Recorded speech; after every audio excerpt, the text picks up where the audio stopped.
Hello दोस्तों, क्या हाल है। मैं उम्मीद करता हूँ कि आप सब खैरियत से होंगे। दोस्तों, आज की इस वीडियो में मैं आपको बताऊंगा कि क्लैरिसिड टैबलेट किस लिए इस्तेमाल की जाती है और इसके क्या क्या साइड इफ़ेक्ट्स हैं और इसको कौन सी कंपनी बना रही है और इसका फार्मूला क्या है और ये कौन सी क्लास से ताल्लुक़ रखती है। दोस्तों, सबसे पहले अगर हम बात करें इसकी कंपनी की, तो इसको एबट कंपनी बना रही है। इसका फार्मूला है क्लिथ्रोमाइसिन। और अगर हम बात करें इसकी क्लास की, तो ये एक एंटीबायोटिक ड्रग है, मतलब किसी भी बैक्टीरिया को ख़त्म करने के लिए इस्तेमाल की जाती है। और अगर हम बात करें ये कितने कितने एमजी में अवेलेबल होती है, तो ये 250 एमजी और 500 एमजी में अवेलेबल होती है।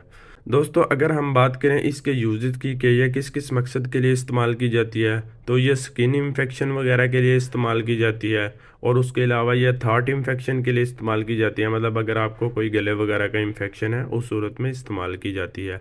और उसके अलावा ये एयर इन्फेक्शन वगैरह के लिए इस्तेमाल की जाती है, मतलब अगर आपको कोई कान वगैरह का इन्फेक्शन है उस सूरत में भी इस्तेमाल की जाती है। और उसके अलावा यह बैक्टीरियल इन्फेक्शन वगैरह के लिए इस्तेमाल की जाती है।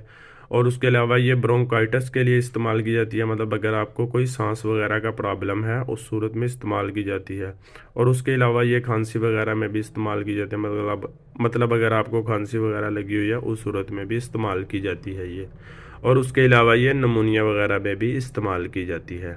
दोस्तों, अगर हम बात करें इसकी एडमिनिस्ट्रेशन की कि आपने इसको लेना कैसे है, तो आपने इसको खाने के बाद या खाने से पहले भी ले सकते हैं और आपने इस ड्रग का मुकम्मल कोर्स करना है।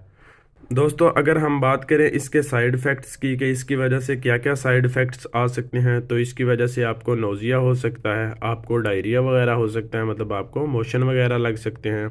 उसके अलावा आपको एब्डोमिनल पेन हो सकता है, मतलब आपके पेट वगैरह में दर्द हो सकता है। और उसके अलावा हेड इच हो सकता है, मतलब आपके सर वगैरह में दर्द हो सकता है।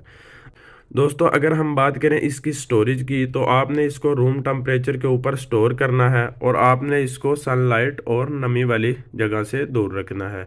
और आपने अपनी तमाम अद्वियात बच्चों की पहुंच से दूर रखनी है और आपने कोई भी मेडिसिन उसकी एक्सपायरी डेट के बाद इस्तेमाल नहीं करनी, क्योंकि उसकी वजह से बहुत से साइड इफ़ेक्ट्स आ सकते हैं।